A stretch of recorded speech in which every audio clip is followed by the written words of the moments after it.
మన ప్రార్థన ఎంత అందంగా ఉన్నాయో అనే సౌందర్య దృష్టిలో చూడడు ఆయన.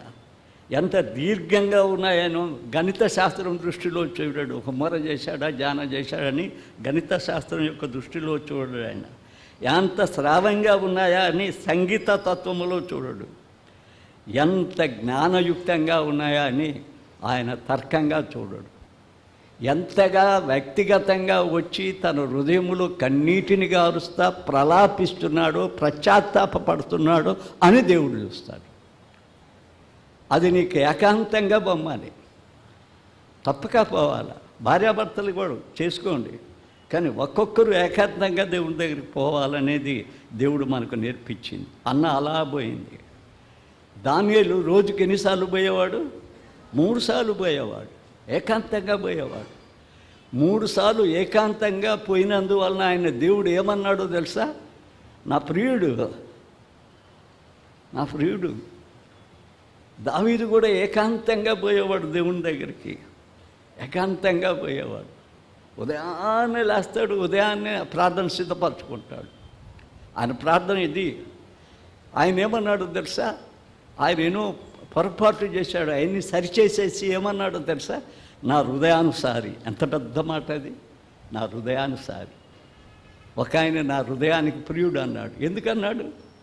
ప్రార్థనలో పోయి పశ్చాత్తాపడి కన్నీళ్లు విడిచి తన జీవితాన్ని దేవుడి దగ్గర పరిచి ప్రార్థన చేసేవాడు. బిడ్డలారా, ఆ ప్రార్థన నీకు నాకు ముఖ్యం రా.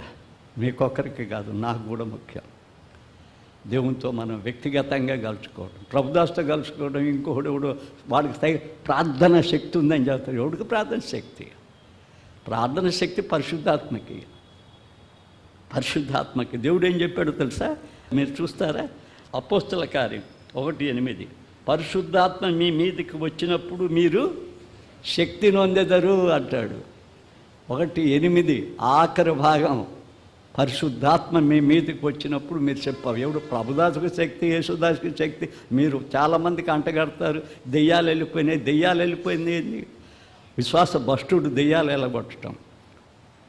1 తిమోతి 4:1 చదవండి. మోసపుచ్చే ఆత్మ మనుషుల దగ్గరికి కాదు, మీరు దేవుని దగ్గరికి సపరేట్ అయి వ్యక్తిగతంగా వెళ్ళాలి. అది ఏలియా జీవితంలో మనం నేర్చుకుంది. ఇంకా మనం చూద్దాం. యేసు ఏకాంతంగా వెళ్ళేవాడు తెలుసా మనకు? యేసు ప్రభు ఏకాంతంగా వెళ్ళేవాడు. చూద్దామా? మార్కు సువార్త తీస్తారా? 35వ వచనం అనుకుంటాం. 35 చూసారా? 1:35. ఆయన పెందల కడనే లేచి ఇంకా చాలా చీకటి ఉండగానే బయలుదేరి అరణ్య ప్రదేశములకు వెళ్ళి, బిడలారా, యేసు నేర్పించింది మనకది. పెందల కడనే లేచి. చూసారా? ఫస్ట్ సర్వీస్కి రావాలంటే చాలా కష్టం. పెందలగడలు వేయాలిగా. రాత్రి కొంచెం నాన్ వెజిటేరియన్ బాగా తినుంటే నిద్రపోయి మా గుడికి రాలేకపోయినామంటాడు. పెందలకడ వేకువనే లేస్తానంటాడు 63వ కీర్తన. నేను వేకువనే లేచి దేవుణ్ణి వెతుకులాడతా అంటాడు. నేను వేకువనే లేచి 63వ కీర్తన చెబుతున్నా, దేవుణ్ణి వెతుకులాడతా. యేసు ఏమంటాడు? పెందలకడనే లేచి. ఎందుకు పోయాడు? అరణ్యాల్లోకి ఎందుకు పోయాడు? ఏకాంతంగా ప్రార్థన చేసుకోవడానికి వెళ్ళాడు. తర్వాత యేసు ప్రభు మనకి ఏం చెప్పాడు? ఆయన ఏకాంతంగా పోయి మనకు ఏకాంతంగా పొమ్మని చెప్పాడా లేదా? మనల్ని కూడా ఏకాంతంగా పొమ్మని చెప్పాడు కదా యేసు ప్రభు. మనం పోతున్నామా?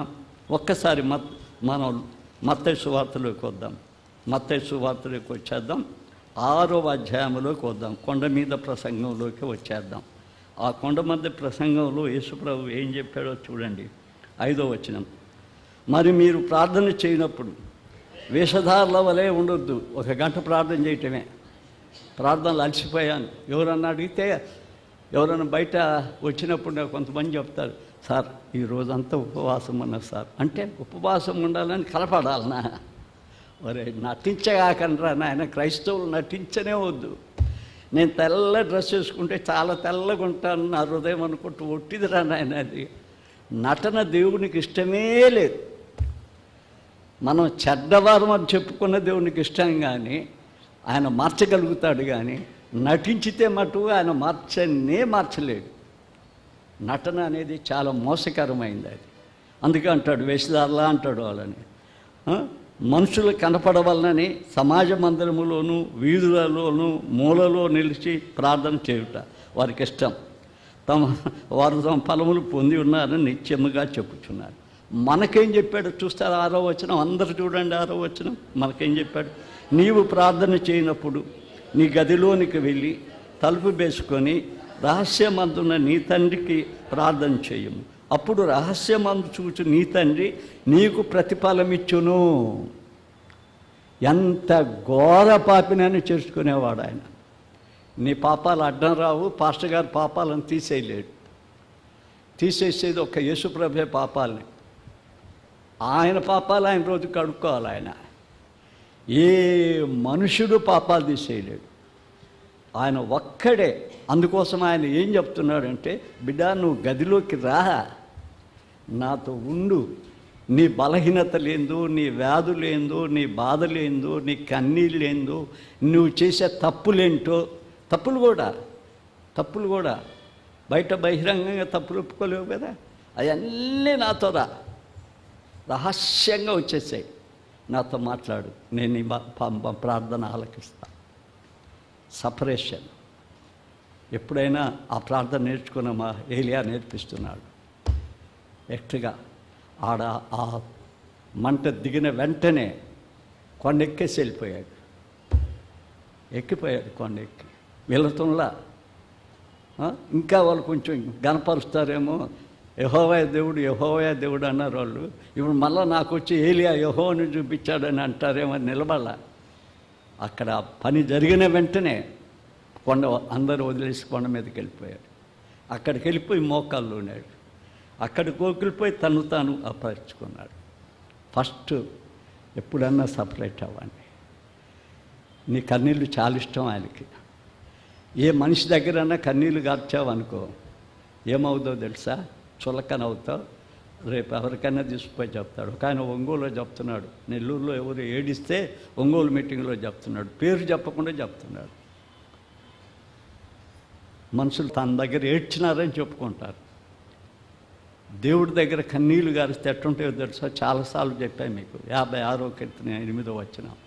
ఆయన కన్నీళ్ళు బుడిలో దాచుకుంటాడు, అవి కవిలలో రాసుకుంటాడు. తగిన సమయంలో మీకు ఆయన సహాయం చేస్తాడు. సహాయాన్ని చేయటానికి శక్తి ఆయనకుంది, కానీ మనుషులకు లేదు. కాబట్టి దేవుని దగ్గర ఆడవండి, దేవుని దగ్గర ఒంటరిగా పోండి. రెండవది, మనం చేసే ప్రార్థనలో ఏముండాలి అంటే వినయం ఉండాలి. వినయము ప్రార్థనకు విభూషణం లాంటిది, జీవితానికి కూడా విభూషణం లాంటిది.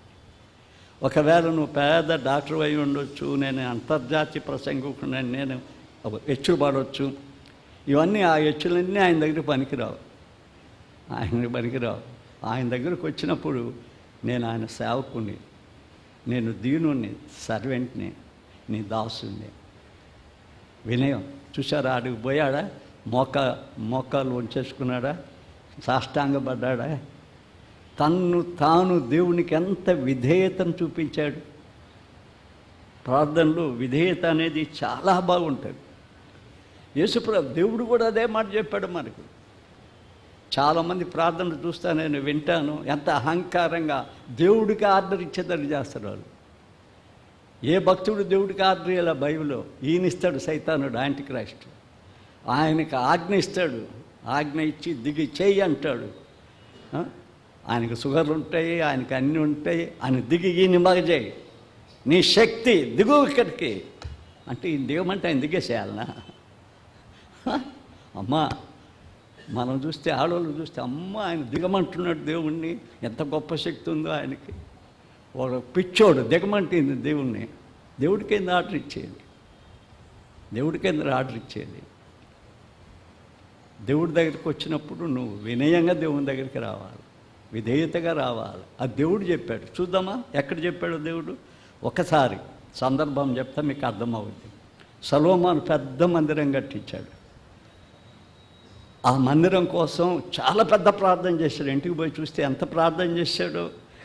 2వ దినవృత్తాంతం ఆరంతా ప్రార్థన చేసాడు, 7 సగం ప్రార్థన చేశాడు. ఈ మందిరంలో నువ్వు ఉండాలా, మా తెగులు వచ్చినప్పుడు తెగులు పోవాలా, మేము బాగలేనప్పుడు బాగవ్వాలా, చాలా చాలా పెద్ద ప్రార్థన చేశాడు. కానీ దేవుడు ఒకే మాట చెప్పాడు. తీస్తారా? 2వ దినవృత్తాంతం 7:14 ఒకే మాట చెప్పాడు. ఆయన ఒక్క వచనంలోనే చెప్పాడు. ఏం చెప్పాడు చూడు. ఫస్ట్ కండిషన్ ఏం చెప్పాడు అంటే, నేను పాస్టర్ అనేది మర్చిపోవాలా, నువ్వు టీచర్ అనేది మర్చిపోవాలా, నువ్వు పెద్ద ఆఫీసర్ అనేది మర్చిపోవాలా. దేవుని దగ్గరికి వచ్చినప్పుడు, దేవుని దగ్గరకు వచ్చినప్పుడు నీ యొక్క ఆధిక్యతలన్నీ కూడా కింద పడేసి, అవన్నిటిని బట్టి రావటమే లేదు, నా ఆధిక్యతే లేదు, నేను నిష్ఫలుడను, నిర్జీవిని, నీవు నిర్మలుడు. నేను ఒక పాటలో రాస్తా, నువ్వు పుణ్యుడువు నేను పురుగునయ్యా అని. నువ్వు పుణ్యుడు నా మది పాడే అనే పాటలో రాస్తానన్నమాట. నువ్వు పెద్ద పుణ్యుడు, నేను పురుగు లాంటి నీ దగ్గరికి రావటానికి కూడా చేత కాదు, చిన్న పురుగుని నేను. నీవు జీవం పోసిన ఒక పురుగుని. కాబట్టి మనల్ని మనం తగ్గించుకోవాలి. ఇంకా అంటాడు, ఇంక తర్వాత చదవండి, తగ్గించుకొని ప్రార్థన చేసి, అప్పుడు ప్రార్థన చేయాలి. ప్రార్థన చేసి నన్ను వెతికితే, తమ చెడు మార్గమును విడిచితే ఆకాశము నుండి నేను కుమ్మిస్తా. చెడు మార్గం ఎడకపోతుంది, చెడు సంచి ఎడకపోతుంది, చెడు హృదయాన్ని వదలకపోతుంది. ఈ వదలకపోకుండా ఉండగానే మనకు సన్మానాలు కూడా జరుగుతుండే. మనల్ని అందరిని మెచ్చుకొని బట్టలు వేయటం, మనల్ని అందరిని పట్టుకుని చేయటం, ఏదో పెద్ద చేసేసామని. మన చెడు కార్యాలు చేస్తుంటే మనకు అన్నీ వచ్చేస్తుండే. ఇది చాలా బాగుంది అనుకుంటాం. మనం చెడు మార్గంలో విడవాలి, అది వదిలేయాలి. చెడు ఏముందో ఆ హృదయంలో చెడు, చేతుల్లో చెడు, మనం పట్టుకుని ఉంటామే ఆ మూట, పాపపు మూట, దాన్ని వదిలిపెట్టాలి. అప్పుడు ఆయన మన ప్రార్థన ఆలకిస్తాడు అనే సత్యాన్ని మనకు బాగా తెలియబడింది. మనకు బాగా ఆ సత్యాన్ని మనకు తెలియబడింది. ఇంకొక దిక్కున చాలా బాగా చెప్పాడు యేసు ప్రభు. తీద్దాం ఒకసారి. లూకా పత్రిక 18వ అధ్యాయంలో ఒక ఆశ్చర్యకరంగా కొన్ని సత్యాలు చెప్పాడు. 18వ అధ్యాయంలో ఒక పరిసయ్యుడు ఉన్నాడట. దేవుని దగ్గరికి వచ్చాడు. దేవుని దగ్గరికి వచ్చి ఆయన నీతి చెప్పుకుంటున్నాడు. చాలామంది నేను వింటాం కదా, సాక్ష్యం చెప్పమంటే, నేను తాగుబోతున్న ఒకరోజు, ఇప్పుడు తాగటం లేదు, నేను పవిత్రుని, నేను అది చేశాను, ఇది చేశాను, అన్నీ చేశాను, ఇది చేశాను అన్నాడు. పాపం పౌలైతే ఏమంటాడంటే, పాపులలో నేను ప్రథముడు. ఒరే, ఎన్ని చెప్పేవాడా, మాజీ పాపివే కదా, అవన్నీ ఎందుకు నువ్వు కొయ్యటం? మాజీ పాపవే కదా, చెడిపోయిన బంగారమే కదా. ఆయన బాగు చేసుకున్నాడు.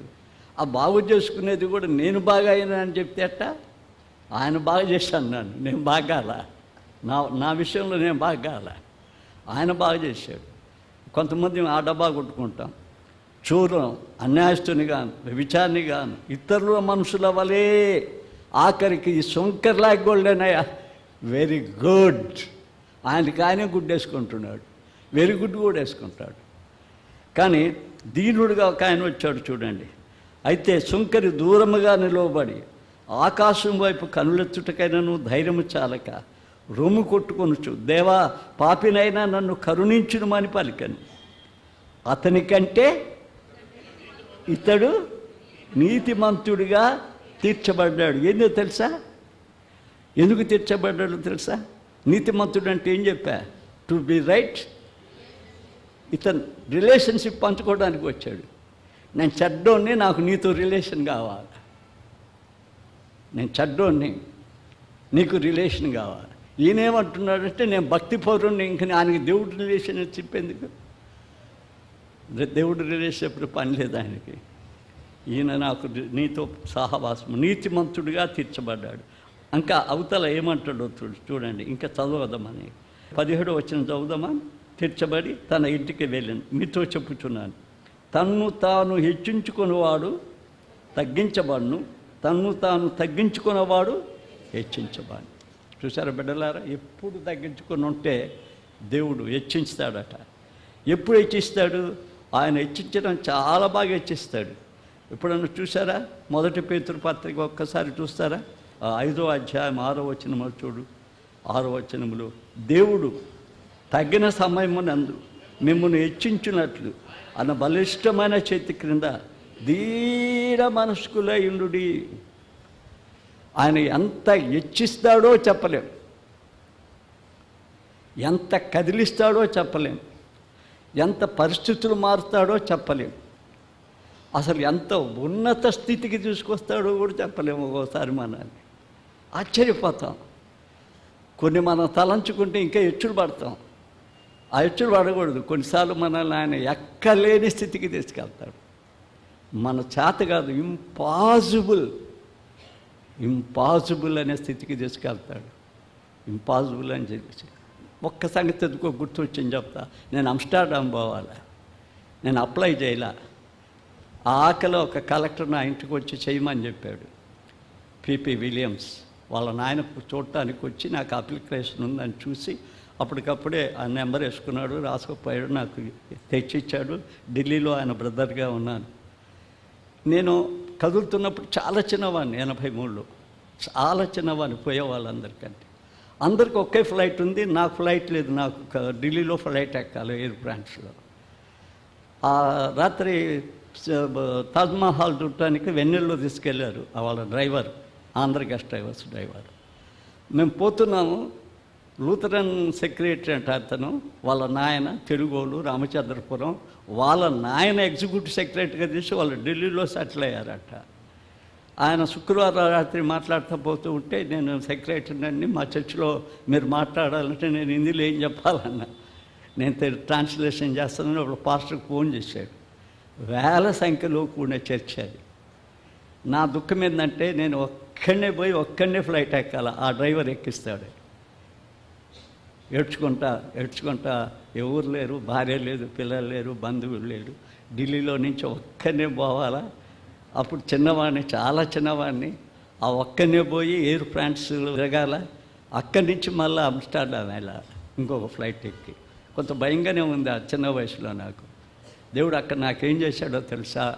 అందులో క్రైస్తవులు ఉన్నారు, తెలుగు క్రైస్తవులు ఉన్నారు. అందులో ఎయిర్పోర్ట్ యొక్క అసిస్టెంట్ మేనేజర్ ఉన్నాడు.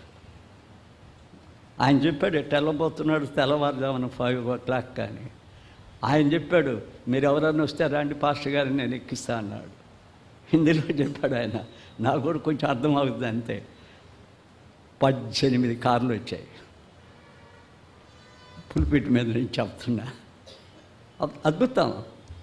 అంత తెచ్చిచ్చాడని నేను ఎచ్చులు పడతాట.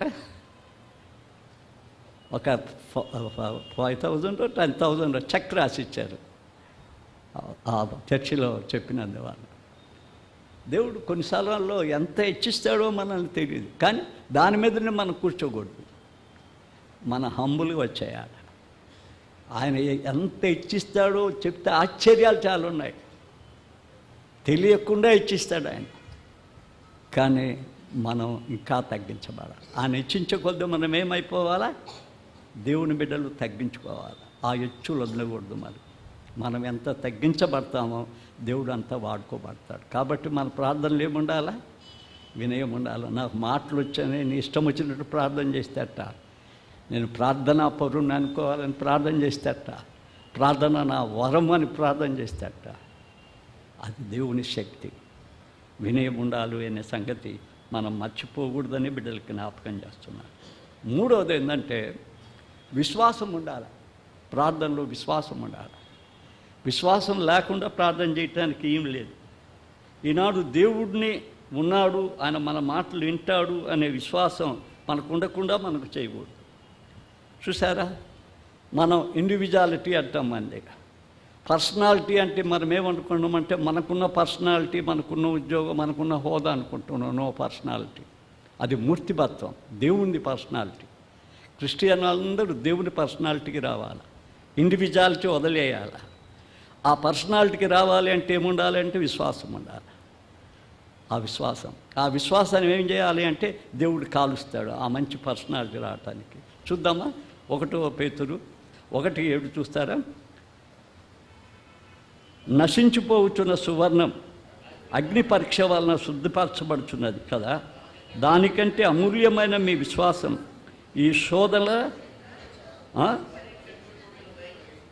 పరీక్షకు నిలిచినదై యేసుక్రీస్తు ప్రసక్తమైనప్పుడు మీకు మెప్పు ఇంకా మహిమ ఘనత, అది అక్కడ మనకు మంచి పర్సనాలిటీ వచ్చేది, మంచి ఇది వచ్చేది. ఆ విశ్వాసం మనకు చేస్తుంది. యాకోబులో మనకు టైం అయిపోతుంది, ఒక్కొక్క మాట చెప్తాను. పుస్తకంలో రాసేటప్పుడు మీకు కూడా ఆ పుస్తకం ఇస్తాను. యాకోబు 1వ అధ్యాయం చూడండి. ఆ యాకోబు 1వ అధ్యాయంలో చాలా చక్కని మాట అంటాడు. యాకోబు విశ్వాసాన్ని గురించి రాస్తాడు.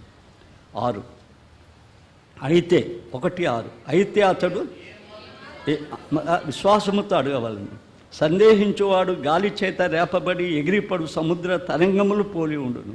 అట్టి మనుషుడు ద్విమనస్కుడై తన సమస్త మార్గములలో అస్థిరుడు కనుక ప్రభు వలన తనకేమైనా దొరుకునని.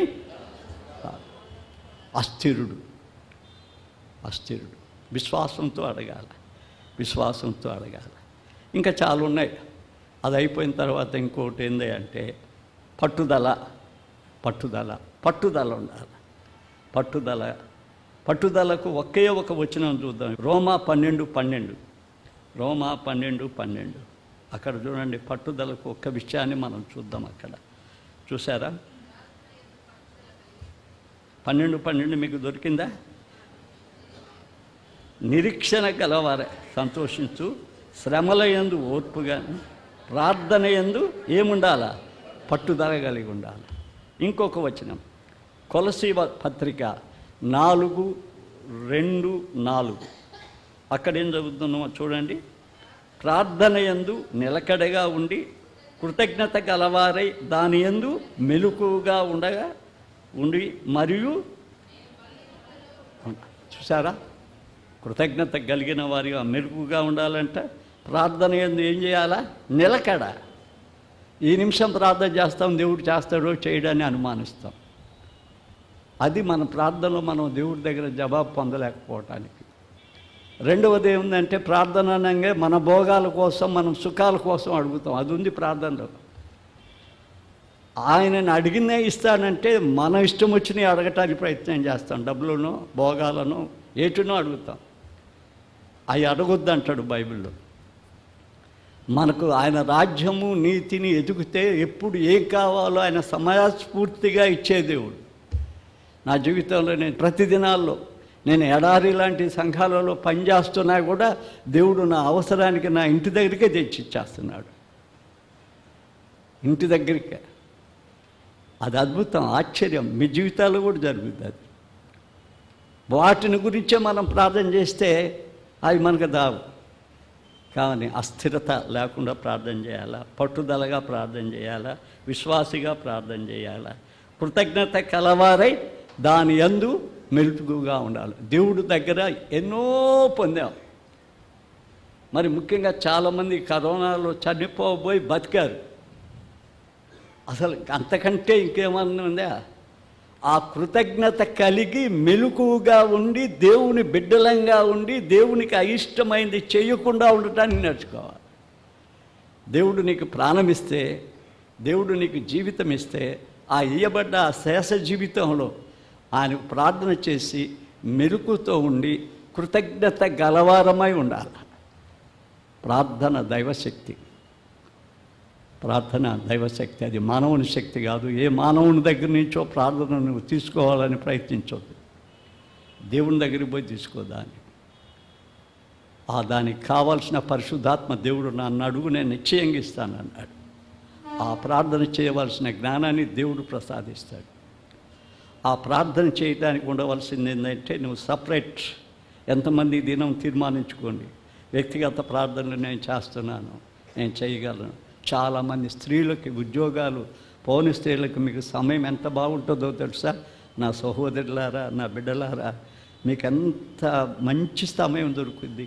మీ బిడ్డల కోసం, మీ భర్తలు పాడయ్యారని ఏడ్చి 10 మందికి చెప్పడం కంటే దేవునితో చెప్పండి. బిడ్డలారా, దేవుని దగ్గరికి పోండి. సపరేట్గా మీకు టైం ఉంది కదా, వండుకున్నాక గదిలోకి పోయి తలుపేసుకుని, దేవా నాకు ఈ కష్టాలు ఉన్నాయి, నా బిడ్డలు మాట్లాడలేదు, ఈ కష్టాలు ఉన్నాయి, నా భర్త కూడా నడుచు అని ఆయనకు మొరబెట్టండి.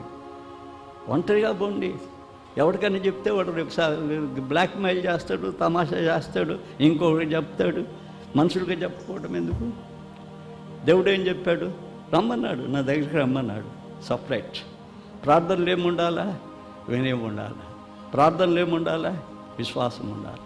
ప్రార్థనలు ఏముండాలా? పట్టుదల ఉండాలి. ప్రార్థన చేద్దామా? ప్రార్థన చేద్దాం. దేవుడు మా బిడ్డలకై దయచేయగాక. సమయంలో ఏకాంతంగా చాలామంది బిడ్డలు ప్రార్థన చేయాలా? మీరు మీ గదిలోకి వెళ్ళండి, మీ ఇంటిలోకి వెళ్ళండి, మొరపెట్టండి. మీ బాధలు ఏంటో, మీ కన్నీళ్ళు ఏంటో ఆలకించే దేవుడు ఉన్నాడు. ఏలియా ప్రార్థనే కాదా నేనేది, మన ప్రార్థన కూడా వింటాడు. కానీ ఏలియా ఒక పద్ధతి ప్రకారంగా ప్రార్థన చేశాడు. మనం కూడా ఒక పద్ధతి ప్రకారంగా ప్రార్థన చేద్దాం. కృప కలిగిన మా దేవ, దయగలిగిన తండ్రి, ఈ దినం ప్రత్యేకించి నాకు, మాకు, మా అందరికీ కూడా ప్రార్థన గురించిన కొన్ని శ్రేష్టమైన భావాలు నీ వాక్యంలో నువ్వే ఇచ్చావు నాయన. అవి నువ్విచ్చినవి తండ్రి. మేము సపరేట్గా వెళ్ళి, ఏకాంతంగా వెళ్ళి, ఇదిగో ప్రభా, యాకోబు రూపాంతరం చెందాడు, కొత్త వ్యక్తిగా మారిపోయాడు.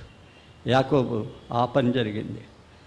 దానియేలు ఆ తెలియని రాజ్యంలో ఏకాంతంగా వెళ్ళిపోయి ఆ దేశానికే ప్రధాని అయ్యాడు. తండ్రి, దానియేలు నీకు ప్రియుడయ్యాడు. దావీదు పడిపోయి పతనమైన జీవితంలో నీ దగ్గరికి వచ్చి ఏకాంతంగా మొరపెట్టాడనే సార్లు అనేక ఉదయాలు నీ పాదాల దగ్గర ఉన్నాడు. నీ హృదయాన్ని సారైపోయాడు. ప్రభా, ప్రార్థనలో మాకు పట్టుదల దయచేయి, వినయం దయచేయి. ఇంకా నీ పాదాల దగ్గర గోజారేది మాకు దయచేయండి. ఇదిగో తండ్రి, ఆ విధవరాలు తండ్రి విసుకక నీ పాదాల దగ్గరికి తండ్రి రాగలగటానికి ఒక సాదృశ్యమైంది. కఠినుడైన వాడి దగ్గరికి పదే పదే పోతే ఆ కఠినుడు కూడా తీర్చగలిగాడు. ఆ రీతిగా తండ్రి మేము గోదారుటకు నీ పాదాల దగ్గర కూర్చోటకు మాకు సహాయం చేయమని తండ్రి. యాకోబుకున్న కన్నీళ్ళు, యాకోబు బతిమలాడటం మా జీవితంలో కూడా నిన్ను బతిమలాడటానికి మాకు దయచేయమని క్రీస్తు పేర వేడుకుంటున్నాము తండ్రి. ఆమేన్.